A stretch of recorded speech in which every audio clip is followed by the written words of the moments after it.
Assalamualaikum warahmatullahi wabarakatuh. Alhamdulillah wassalatu wassalamu ala ibni Abdillah. Para sahabat bisikan dari langit yang dirahmati oleh Allah Subhanahu wa taala dimanapun kalian berada, semoga tetap diberikan limpahan rahmat, maunah, taufik, kelancaran rezeki ila akhir umur oleh Allah Subhanahu wa taala. Pada tahun 2024 ini kita melihat banyak hal-hal, sesuatu yang aneh dan juga sesuatu yang tidak aneh. Banyak orang berpikir bagaimana Indonesia ini jauh lebih rasional ke depan daripada berbicara tentang halusinasi yang seringkali di luar nalar akal manusia biasa, atau khariqun lil adah, sesuatu yang di luar kebiasaan. Sama halnya ketika seseorang bertanya, siapakah yang menciptakan Tuhan? Maka jawabannya yang menciptakan Tuhan adalah akal pikiran kita. Ketika ditanya balik, siapakah yang menciptakan akal pikiran manusia? Maka yang menciptakan akal pikiran manusia adalah Tuhan. Ini kalau di dalam kitab ilmu usuluddin itu atau ilmu tauhid bisa dikatakan daur atau tasalsul. Kembali ke pembahasan awal, bagaimana Indonesia ini ke depannya lebih menggunakan hal-hal rasional agar bangsa ini ke depannya tidak bisa dikatakan sesuatu bangsa yang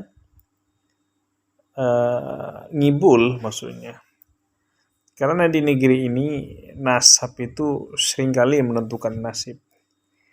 Jadi orang-orang yang betul-betul berkualitas itu tidak memiliki kesempatan besar ketika melawan orang-orang yang memiliki nasab.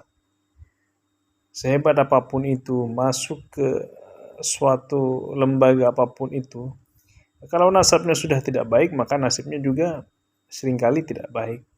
Akan tetapi kalau nasabnya sudah baik, maka seringkali itu nasibnya jauh lebih baik daripada nasabnya yang tidak baik. Negara rasional sebenarnya tidak terjadi kejadian hal-hal seperti ini.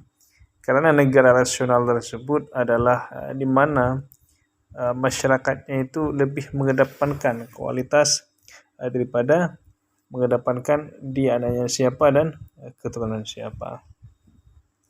Kita lihat sekarang bagaimana ini para kaum Ba'alawi dengan Laskar Wali Songo ini kan semakin hari ini kayaknya semakin panas ini.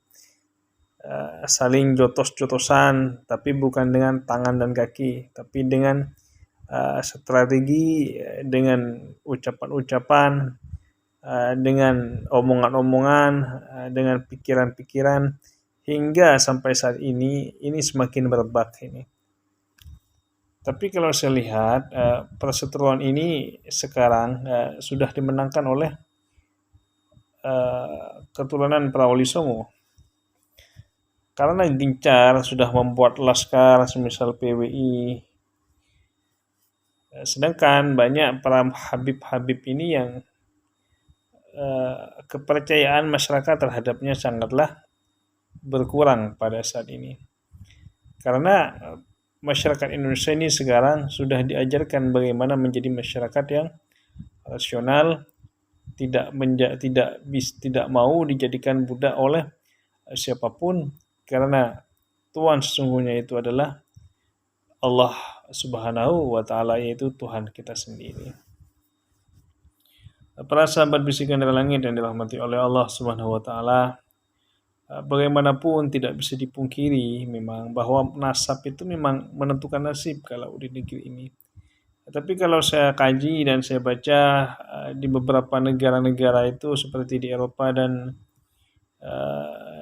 di Mesir, itu banyak saya temukan penulis-penulis hebat itu justru muncul dari semangat keilmuan, bukan muncul dari anaknya siapa, anaknya jenderal, anaknya siapa, atau anaknya kiai atau anaknya syekh di sana.